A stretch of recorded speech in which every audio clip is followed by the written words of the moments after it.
बिहार में मिली एनडीए को भारी जनादेश के बारे में जो पत्रकार आज बातें कर रहे हैं, उन पत्रकारों से मैं सिर्फ 2 सवाल पूछना चाहता हूं। बिहार चुनाव से पहले क्या आपने ये कोशिश किया था कि एनडीए की किसी भी नेता से पूछने की कि आप जनता के सामने किन मुद्दों के साथ मिलने जा रहे हो, या आपके जो प्रमुख मुद्दे हैं वो कौन से हैं? जवाब होगा नहीं, क्योंकि ये मीडिया के लोग उन्हीं लोगों पे हावी होते हैं जो सरकार में नहीं होते। इनके लिए सवाल सिर्फ उनके लिए होता है जो सरकार में ना हो। जैसे प्रशांत किशोर जी ने अपने बयानों में कहा था कि अगर जेडीयू को 25 सीट से ज़्यादा अगर आएगी तो मैं राजनीति छोड़ दूंगा। चुनाव खत्म हुए, प्रशांत किशोर जी का प्रेस कॉन्फ्रेंस भी हुए। एक पत्रकार बहुत एग्रेसिव तरीके से प्रशांत किशोर से सिर्फ एक ही सवाल किए जा रहा था, आप राजनीति कब छोड़ रहे हैं, आप अपने पद को कब छोड़ रहे हैं। मैं उस पत्रकार से ये पूछना चाहता हूँ कि भाई ये बताओ, आपने कभी पूछा अमित शाह से जब उन्होंने कहा था नीतीश जी के लिए कि नीतीश जी के लिए हमारे दल में उनके लिए जो रास्ते हैं बंद हो गए। आपने नीतीश जी से कभी पूछा जिन्होंने कहा था मर जाऊंगा पर दोबारा बीजेपी में नहीं जाऊंगा?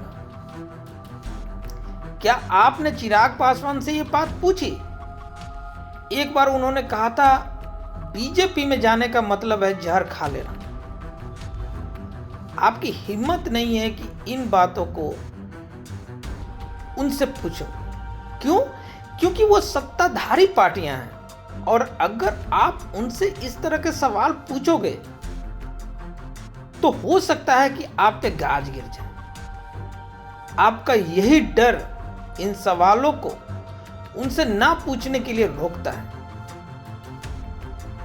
और बदतमीजी की हद ये देखें कि एक पार्टी जो हार चुकी है उससे आप ऐसे ऐसे सवाल कर रहे हो जैसे उसके निर्माण में सबसे बड़ा योगदान आप ही का है। आप पत्रकारिता कर रहे हो तो पत्रकारिता करो, बिना किसी मतभेद का, बिना किसी पार्शियलिटी का, सिर्फ पत्रकारिता करो। और बात रही प्रशांत किशोर जी की, चुनाव हारना कोई बहुत बड़ा गुनाह नहीं है। उन्होंने सही कहा, चुनाव भले ही प्रशांत किशोर जी हार गए, पर समाज में उनके लिए जो प्यार और जो विश्वास बना है वो कम नहीं है। वो प्यार और विश्वास आने वाले समय में आपको जरूर देखने को मिलेगा। और प्रशांत किशोर जी हमेशा कहते भी हैं कि चाहे जो हो, हमारी पार्टी की जो मूलभूत संरचना है, हमारे जो मुद्दे हैं, उसकी शुद्धता और ईमानदारी से हम कभी कॉम्प्रोमाइज नहीं करेंगे। और उन्होंने वो किया भी है।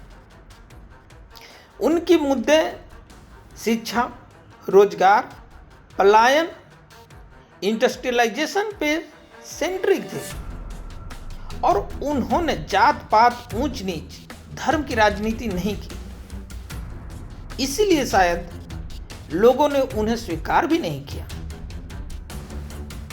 बट इसका मतलब आप ये ना समझो कि वो हार गए। वो हारे नहीं है फिर उसी हिम्मत के साथ, जैसा कि उन्होंने अपने प्रेस कॉन्फ्रेंस में कहा कि दुगनी ताकत के साथ फिर से खड़े होंगे। और ये कहा भी जाता है, इंसान तब तक नहीं हारता जब तक वो मान ना ले कि हम हार गए। जय हिंद।